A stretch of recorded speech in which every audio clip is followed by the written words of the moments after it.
Jordan Mason is a city council member in Rapid City, South Dakota. And despite his young age, he's already proven he's pretty good at getting to the bottom of sometimes uncomfortable truth.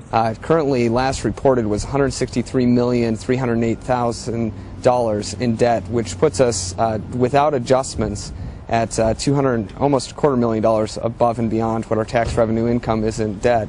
So when this burgeoning lawmaker turned his attention to city involvement with the Municipal League and the National League of Cities, he immediately uncovered an alarming connection to a name that strikes immediate fear in conservative hearts. A man by the name of George Soros. George Soros. George Soros. George Soros. Yes, that George Soros. The man who's become the focal point of conservative dread for his well-moneyed and influential role on a host of socialist efforts. Close inspection reveals the National League of Cities is in many ways leading the pack, arguably doing more than any other organization in remaking America one city at a time. George Soros has been intimately involved in many of the programs that the National League of Cities has been involved with, and I do find it interesting that that is a repetitive and ongoing trend, that they are involved together. Besides their valuable work to the leftist cause on a host of social and fiscal issues, everything from homosexual employment rights and practices to finding creative ways to raise taxes in municipalities, the National League of Cities is heavily involved as arguably one of the most effective anti-gun lobbies in the nation today, advising city leaders, even in conservative states, to ban guns in city parks, and then doling out expensive legal advice when those policies are deemed unconstitutional.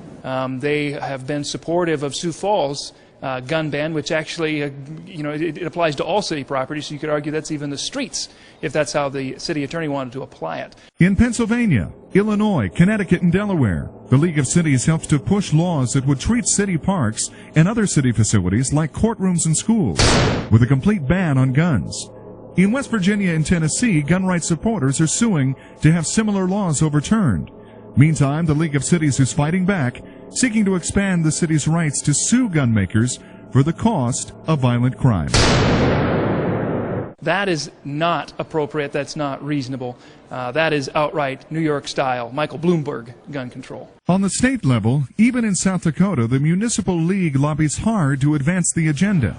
Watch what happens when I approach one of their lobbyists for an on-camera conversation. Sir, are you sure we can't get you on camera to talk about some of the positions of the National League of Cities and the Municipal League in South Dakota?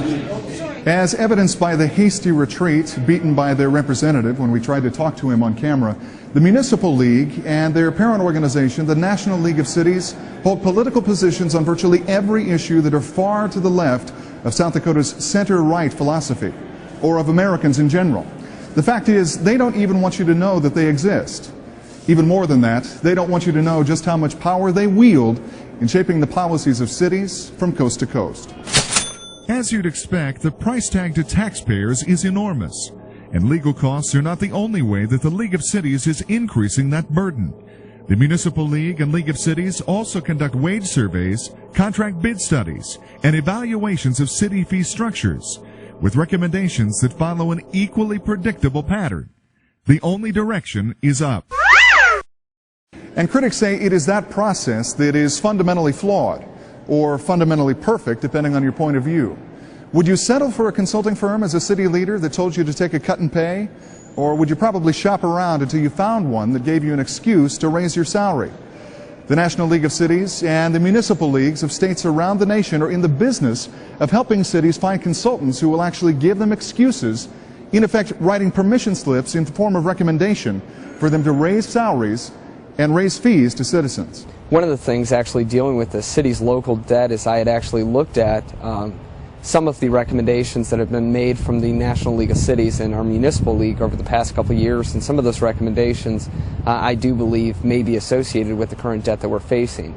In a nation confronting a headlong rush to socialist policy, the League of Cities is serving a powerful bottom-up influence for philosophical change.